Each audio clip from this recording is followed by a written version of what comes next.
We are going to start on our backs today in Supta Baddha Konasana. So that's also called reclined bound angle pose, but allowing the feet, the heels to come together, perhaps putting 2 blocks under each knee and just coming gently onto your back. Gently allowing one hand to come to the belly, one hand to come to the heart, beginning just to tune in to the sensations of the breath.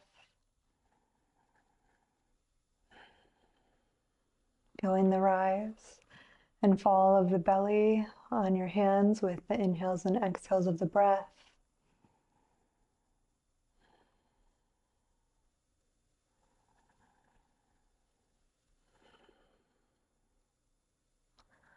Allowing the legs to soften towards the earth, the hips to gently open. Just kind of letting everything get really heavy and supported by your mat.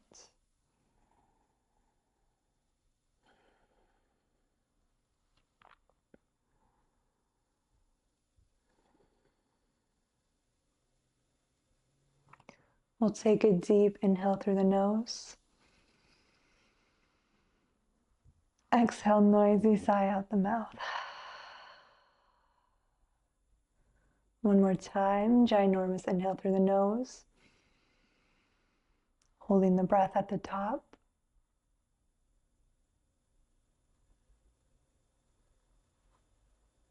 Exhale through the mouth.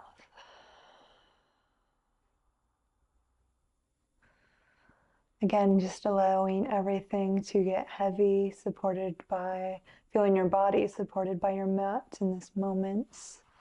Allowing the shoulders to soften towards the earth, the hips to open.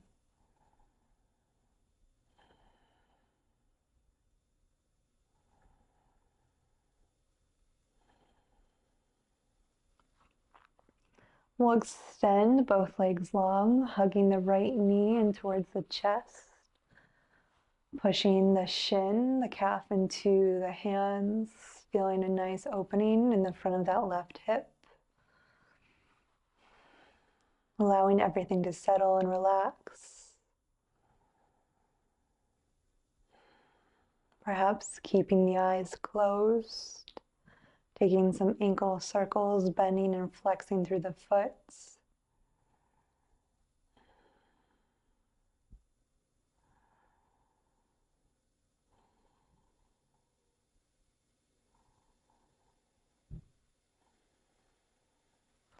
And we'll prepare for reclined figure 4, allowing the right ankle to cross over the left thigh. You can stay here or interlace the hands behind the left thigh, but keeping the shoulders and the neck relaxed.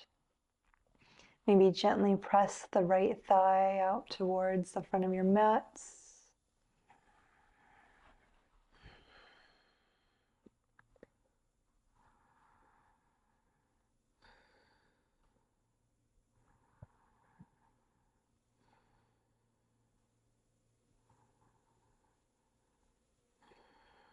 And we'll gently release, taking this to the other side, hugging the left knee in towards the chest, pushing energy from the shin into the hands, taking some ankle circles, some movement through that left foot, allowing the front of that right hip to open.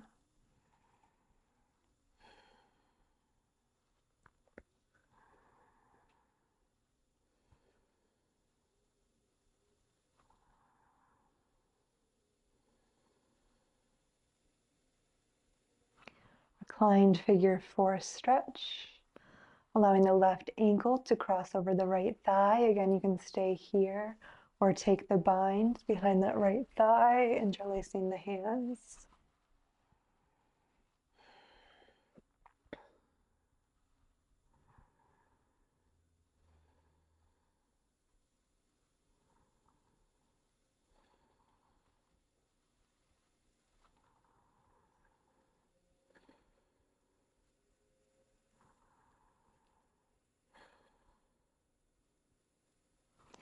And we'll gently release, pushing onto our side up to a seated position.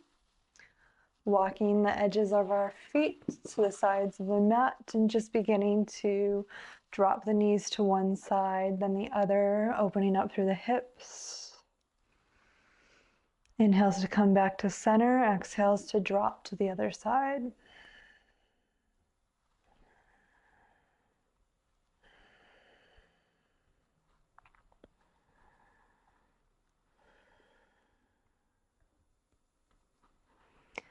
So we'll come to a tabletop position, lifting the hips to downward facing dog, pedaling out through the feet, letting the head hang heavy, finding length in the spine.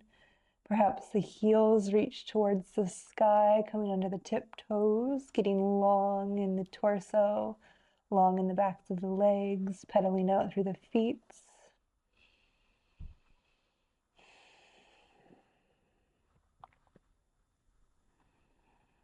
And we'll set up Anjaneyasana, or our low lunge on the right.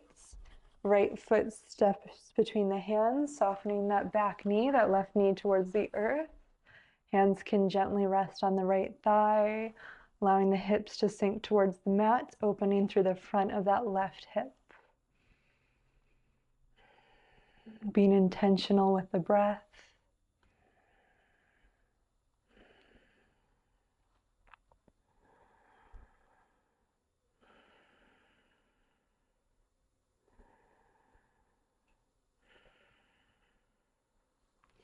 And we'll gently let the hands to come to frame that right foot, stepping back to our downward facing dog, and we'll take this on the other side.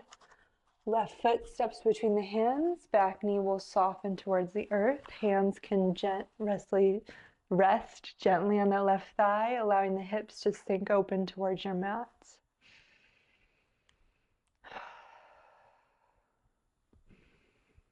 Shoulders soften, relaxing the jaw.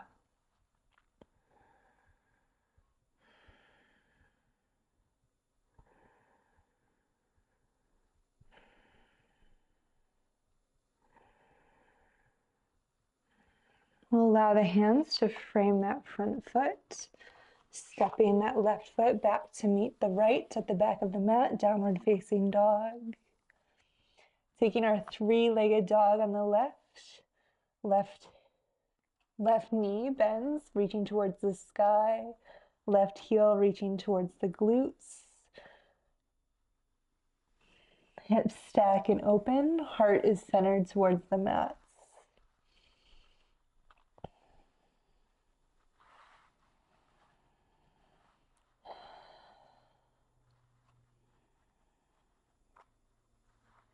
We'll prepare for the half pigeon on our left. Left knee comes towards that left wrist.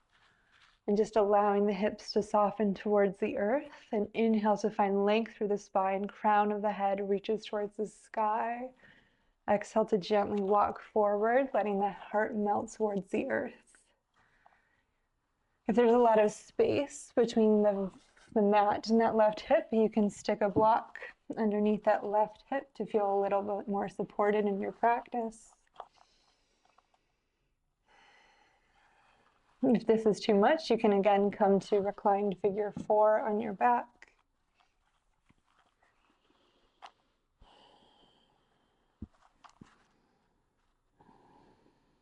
Again, just letting everything soften in towards the earth. Hips relax, shoulders relax.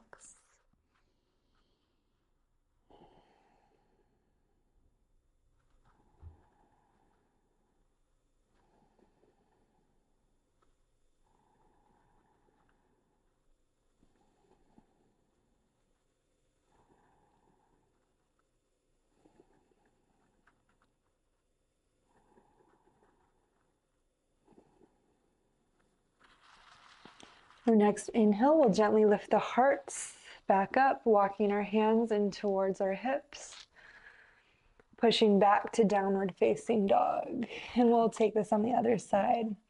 Right foot reaches towards the sky, setting up our three-legged dog.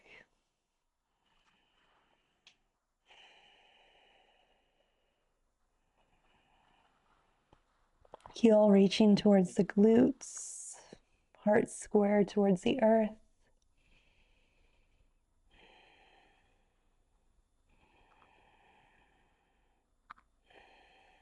Right foot extends back out, our half pigeon on the right. Right knee comes towards that right wrist. So it's often said that you want the shin parallel with the top of your mat. I was taught that you don't need to do that, and that actually doesn't work for a lot of people's bodies, myself included.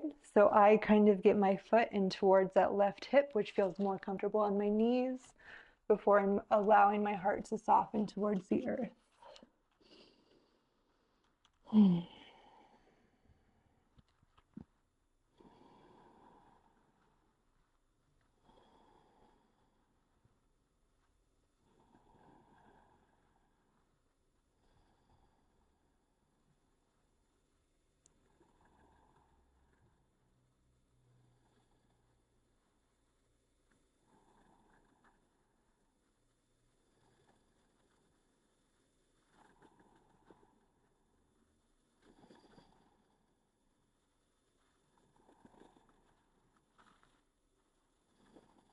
We'll gently press back up, coming into deer pose. So our weight will shift onto that right hip. Our left knee will come towards the sole of our right foot, kind of keeping your legs in those two 90-degree angles.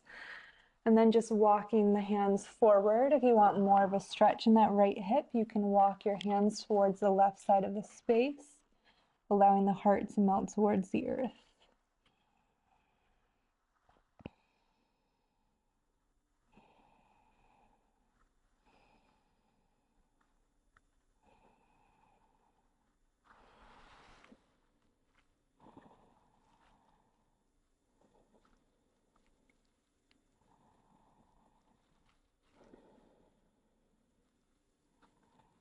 Gently pressing back up. And we'll take this on the other side, bringing our knees in towards our chest and just letting them fall to the other side of the mat. The right knee comes to the sole of that left foot. And then let our heart melt towards the mat. Hands walk forward. If you want a more of a stretch in that left hip, walking your hands to the right side of the space. Head hangs heavy, finding length through the spine.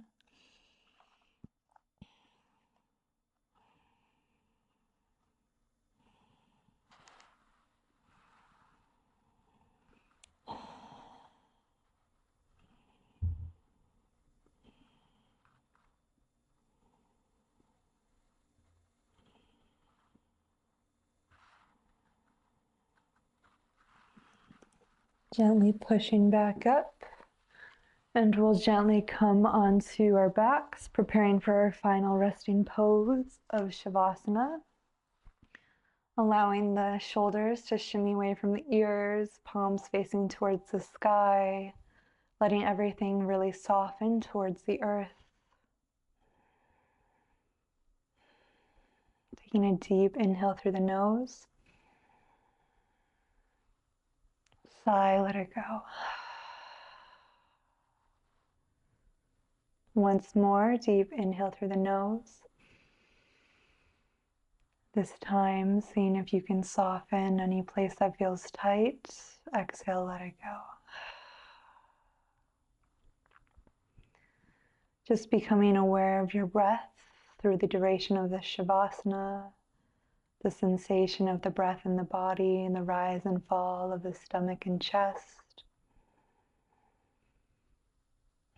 Allowing the breath, this intelligence that resides within us that enables the breath to be, to come forward into your awareness.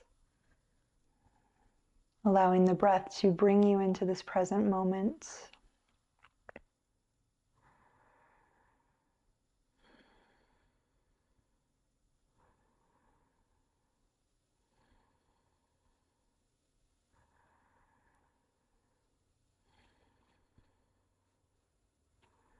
Please pause the video if you would like a longer Shavasana.